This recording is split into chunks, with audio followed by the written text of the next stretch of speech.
Good afternoon, everyone.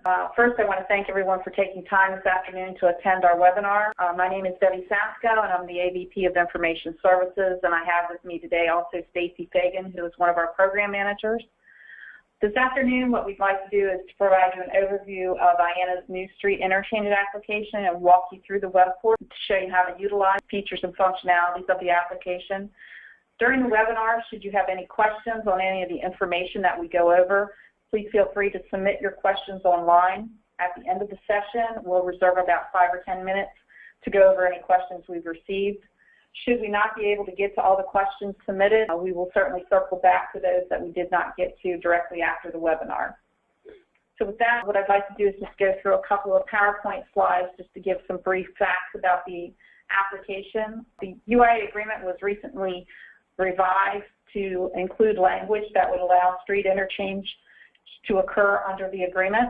That would be motor carrier to motor carrier interchanges as well as street turns where the same motor carrier wants to use an import container for an export move. The web portal was created to facilitate those types of transactions between UIA participants. All participants will be able to access the street interchange application once they're logged into their UIA account. And there's also a separate URL that you can go directly to and use your UIA login credentials to get into the application. Equipment providers, those that wish to utilize the service, you'll need to contact our office for the initial setup so that we can put your communication method in the application, and we'll go over those types of communications that you have to select from when we go into the application. Basically, it's email, or you can have EDI and XML as well. Once we set that up, you're ready to go. It's a simple setup in the application. So at that point, EPs would then be able to begin receiving communications from the street interchange application. For motor carrier, the communication method is set to default to email and to be directed to the UIA master contact that's on file.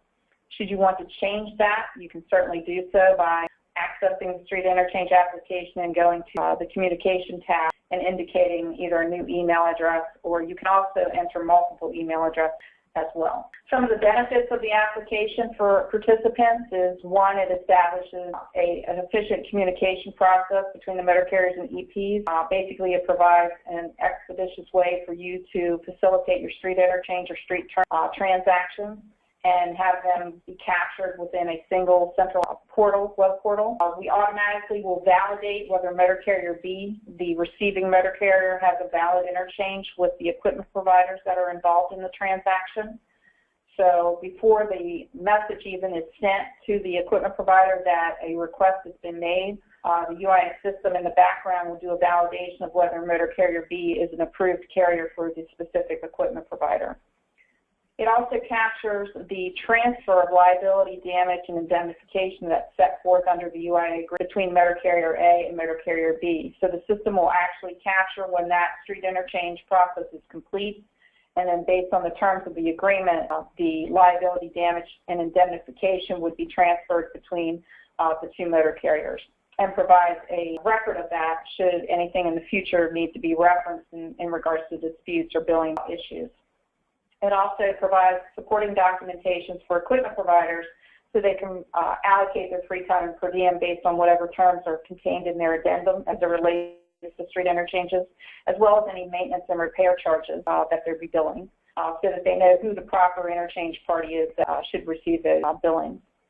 It also provides visibility of equipment in various locations. As we have an available pool of equipment, as motor carriers submit equipment into that pool, they're able to search upon that to find if there's equipment in a specific location. If they're looking for a specific size of equipment, there's the ability for them to search by those parameters. So with that, we're going to take a look at the application now. We'll log in as a motor carrier first, and then I'll log in as an EP so that you can see where the link is to get to the application. We're using our test environment for this demo, so all the information you see will be test data. But as a motor carrier, when you log into your account, you'll see that there's a new link at the bottom. That's IANA Street Interchange application. If you click on that, it will take you directly into the Street Interchange application. From the EP side, if you log in as an EP, you'll have the same link, and it would again take you into the application as well. So if we go back to the motor carrier dashboard, and the EP dashboard and the motor carrier dashboards are very similar, so we'll go through both, but we'll start with the motor carrier side. Secondary users are users you have signed up under your UIA account access to be able to perform certain actions within your account. Those users will also be listed in the street interchange application, and you would then be able to set or modify the permissions for those particular secondary users. So for example, in this case, if this is a secondary user under this UIA motor carrier's account, they would be able to indicate whether they want this user to have the ability to initiate interchanges on their behalf or initiate and approve interchanges on their behalf, or they could take both off and not allow them to do anything within the street interchange app. So it's up to the individual motor carrier or equipment provider what permissions they give their secondary users. This next button at the top is to manage your method of communication, and this is how you would like the street interchange application to communicate messages or notifications to your company. As I indicated before, motor carriers will all be defaulted to email with the master UIA contact shown, the email address for the master contact. If you want to change that, you simply come into your account and just enter the new email address that you want the notices to go to. A lot of equipment providers and even some motor carriers may also want to be interested in receiving the data via 322 or XML. If you would like to receive the information in that format, please contact our office and we'll be happy to get you set up for that. And again, we ask that EPs, for the initial setup of their communication method, to contact our office so that we can get you set up. Because as you see on the motor carrier page, as EPs sign into the system, as far as getting their account set up, they will be listed at the bottom of the motor carrier's homepage. Going across the top, the next button is the notification of available equipment. And this is basically when a motor carrier has a piece of equipment that they want to put into the available pool to be street interchange, they can enter the various fields shown here, and it would then go into the pool and be available for any to submit street interchange requests. So what we'll do here is we'll go ahead and put a sample in so you can see what information you need to put in. Basically, you're going to just put in your container EP. If you put their scat code or you start typing their name, it'll populate a selection for you to select from. Whoever the user is logged in will be automatically pre-populated. You then would select what type of load, whether it's a loaded or an empty, what type of container, the container size, the chassis number. And you'll notice that when I keyed in the chassis number, there was an automatic population of the chassis IEP scat. What the system does is it takes this chassis ID that you've entered, it bounces it against our global intermodal equipment registry and determines whether this particular unit is registered in the gear database. And if it is, it then indicates what the IEP scat code is. Our system then does a check against the UIA to see if this equipment provider is also a UIA participant.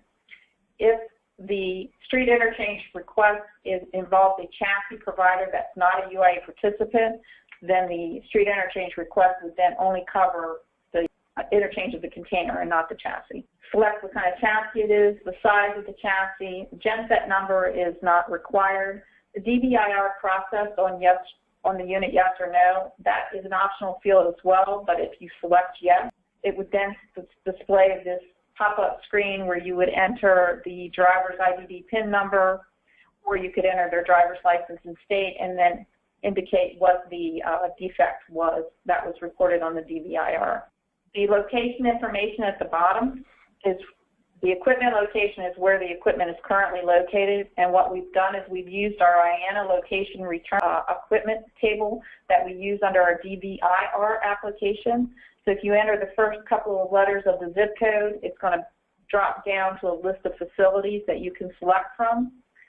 So you would select what facility where the equipment is currently located. If the location you're looking for is not listed, you have the ability to enter it manually. The original location is where the equipment was outgated.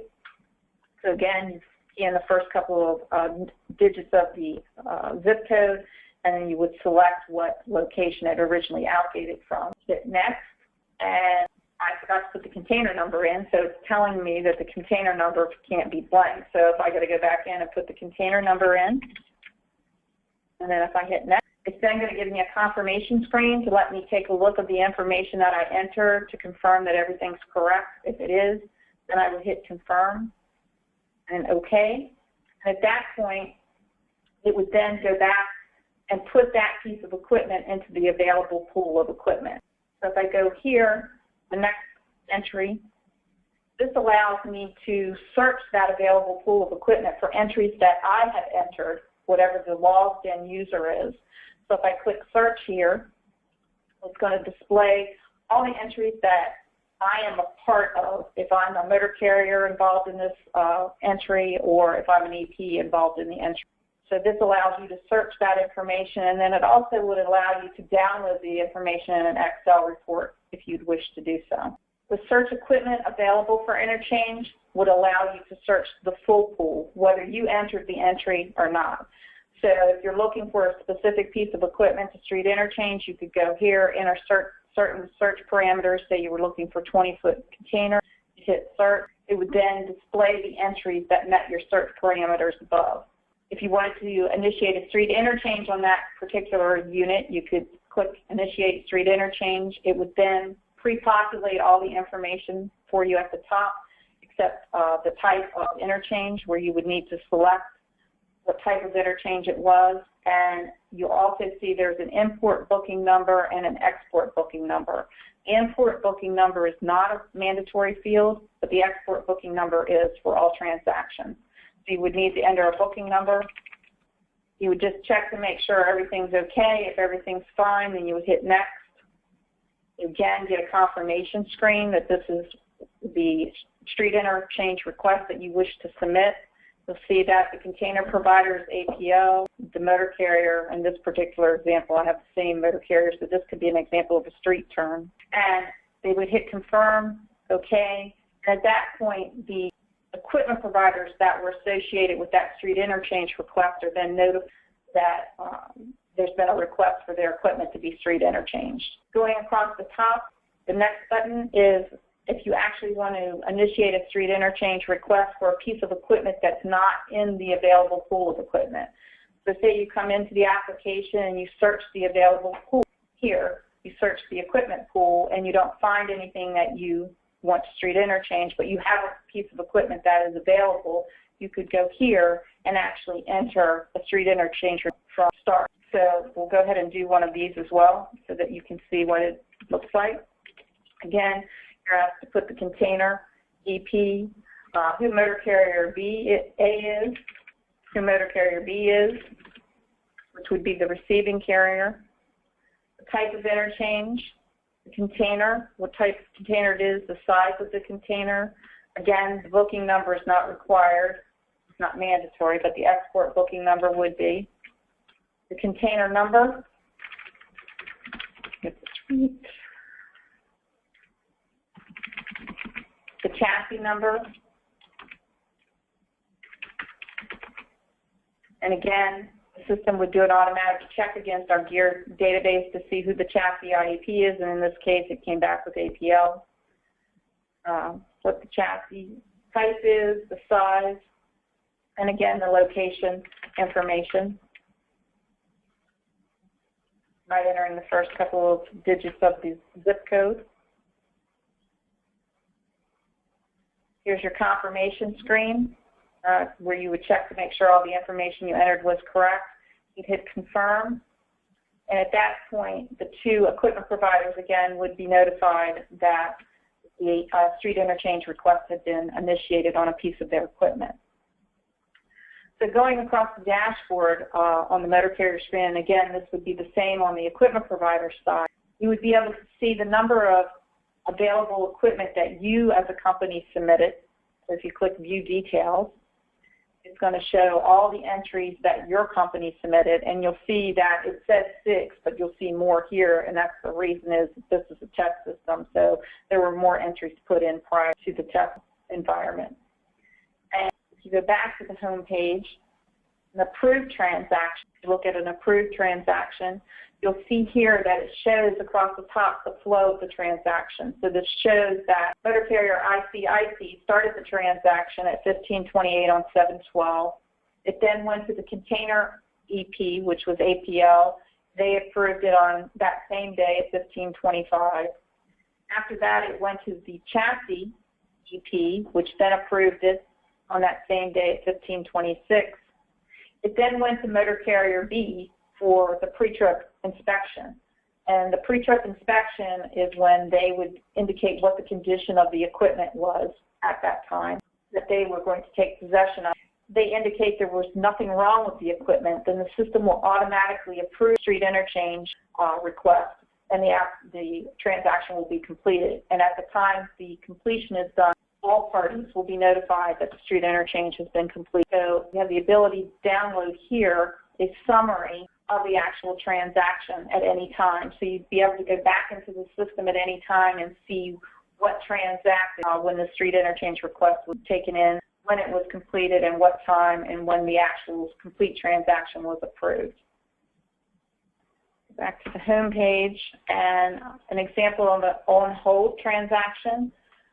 In this particular example, like I just walked through, it went all the way to where motor carrier B did their pre-trip inspection, and they noted that there was a problem with the slider pins and the mud flaps. So at that point, an email went out to motor carrier A to indicate that there was conditions for the equipment.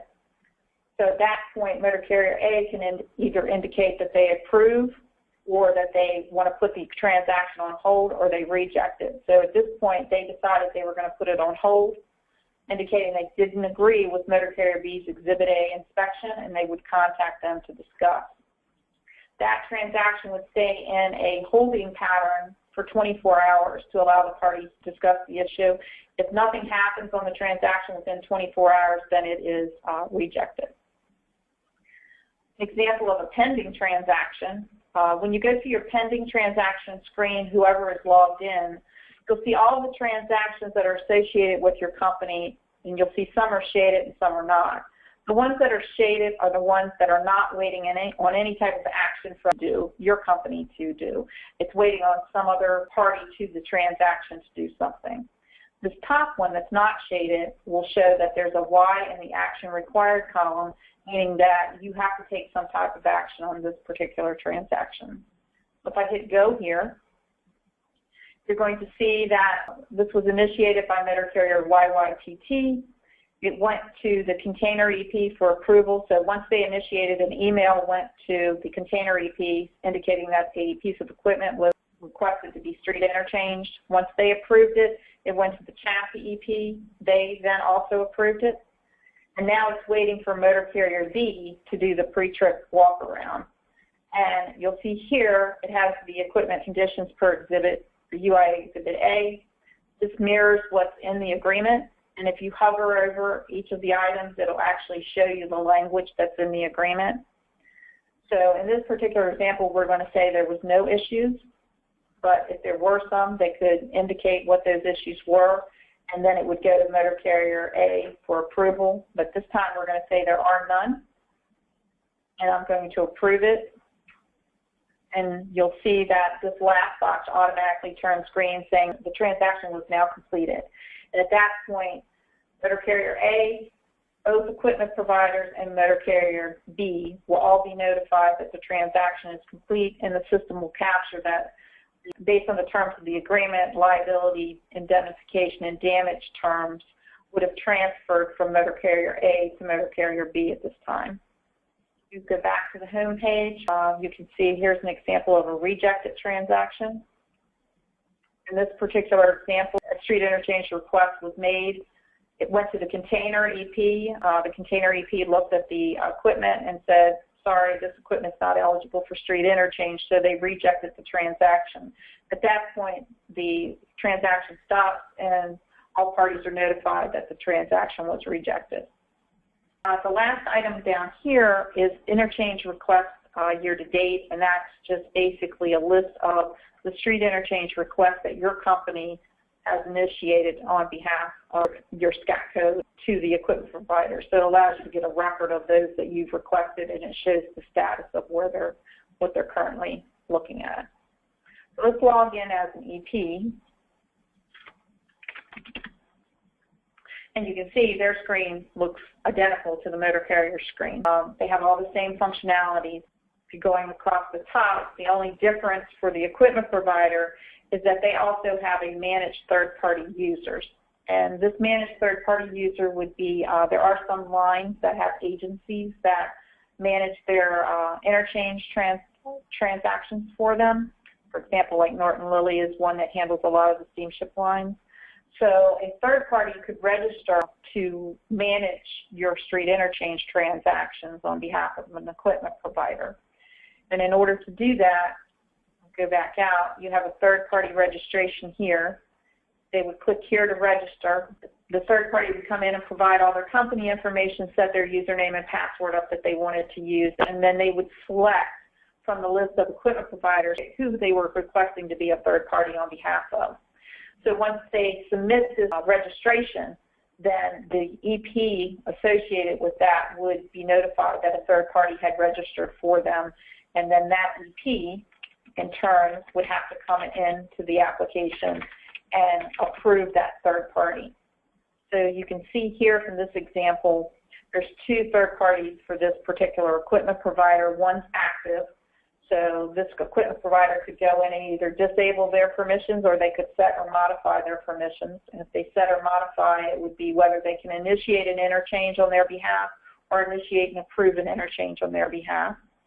And then they have a second third-party user here that's pending, waiting for them to either approve or reject that user. So the third party will not be able to do anything on behalf of the equipment provider until it's authorized by the equipment provider, and then only would be able to do whatever permissions you provide the ability to do on your behalf. We also have an IDD entry where a motor carrier could allow their drivers access to the portal, where you would have to enter the driver's IDD PIN in the SCAC code of the motor carrier company, or you could use, and the driver could enter his license state, and SCAC. But again, it would have to be an active driver that's registered for your company, and you would have to provide the driver the URL and everything to use the application on your behalf. That's basically the application as far as the features and functionality. So it's very straightforward. There are instructions on the login pages for both the motor carrier login page and also on the equipment provider login page. If you go to the main UIA website, we have a section on our website that's dedicated to the street interchange application. If you go down to the bottom, the instructional documents are again there, and then there's also the ability to access the application directly from the website, just going straight to the URL if there's no need for you to log into your UIA account. So with I would ask Stacy if there's any questions from anyone. We do have quite a few. Okay. Is there a fee for UIA participants to utilize the service? The service will be provided at no cost to UIA participants as a value-added benefit as part of your participation in the agreement. How do we know if a UIA equipment provider has elected to handle its street interchanges under the new application? Okay, if you're a motor carrier, when you log into your street interchange application, the listing that I talked about at the bottom will show the equipment providers that are currently have contacted us to set up their initial communication method, which means they're going to utilize the application. We just recently launched this application, so we're currently reaching out to UIA equipment providers to try to get them all signed up. We have been in discussions with Hyundai that we're working with them in regards to receiving data via EDI, so we hope to get that set up very shortly. We've also been in discussions with Med Shipping and Hapag-Lloyd as well, so we hope to get them on board. So as we get new equipment providers on board with the system, they'll show at the bottom, but we'll also have a notice that will go out to motor carriers as an information as to who we're getting signed up as they come on board. What happens if there is no response from the equipment provider when a motor carrier initiates a street interchange request? So once the motor carrier actually submits the request, the email notice goes out to the equipment provider automatically. If we get no response from the equipment provider, they'll get a message from us every 30 minutes. So they'll get another follow-up email every 30 minutes saying that there's a request out here waiting for you to take action on. The actual pending transaction will remain pending for 24 hours, and at that point, if no action is taken, then it is automatically rejected. Yes, the chassis involved in the street interchange application is not owned by a UIIA EP. What happens? Then the actual street interchange request would only cover the container. And if you notice on the street interchange initiation screen to where you would go to initiate a request either here or from the available pool screen, there's the container number field, chassis number field. However, you can see that it's not mandatory. So if it's a motor carrier provided chassis and you don't have the actual chassis number, you can leave that blank and our system will automatically pre-populate it with this generic code that would mean that it's a motor carrier provided chassis. But at all times, if you have the chassis ID number, you should try to actually provide it because that gives a full picture of the actual transaction, whether the chassis was affiliated with a chassis provider that's in the UIA or not. As a follow-up to that, what happens if it's the motor carrier's own chassis? Then again, they would leave this blank.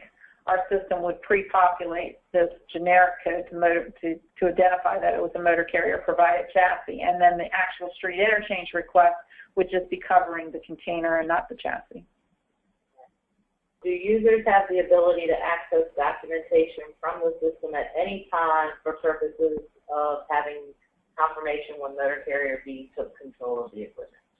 Yes, they do. If you go to once logged into your account, if you go to your approved transactions and go to any of the items that are, or the street interchange requests that have been approved, you'll see this download PDF file. This actually, the screen at the top shows you the complete flow as far as when the street interchange was completed and when it went from motor carrier A to the equipment provider and then to motor carrier B. But if you want to see a full picture of the approved transaction, you would just click that download PDF and then you have the information here. So for example, if you got an M&R bill and you know that motor carrier B took over the possession of the equipment at a certain date and time, and you have information saying that there was no issues at the time they took the equipment over, then you'd have this documentation to back you up should you have any type of dispute or need to take it to binding arbitration. Is there any check for duplicate equipment being offered at the same time? And follow up to that, does one offer have to be resolved prior to a second offer being made? No, at this time there's actually no check as to whether if two motor carriers were to enter the same piece of equipment. It would, once that equipment was entered into the available pool of equipment, the equipment provider would be notified, and the equipment provider would be aware that they received two requests on the same piece of equipment and would have the ability to go into the available pool and delete one of the requests, or have the motor carrier that submitted the request go in and delete it. Last question. Is there a way that motor carriers can set the locations to a default? At this time, no. It would require you to enter at least the first two digits of the zip code to have that, to populate the actual location. If anyone comes up with any other questions after they go into the application, then again, you can go to our UI website for more information about the street interchange applications. It also has the instructions, as I indicated, for motor carriers and equipment providers. Appreciate everyone's attendance today, and we look forward to working with you on the new street interchange application. Thank you.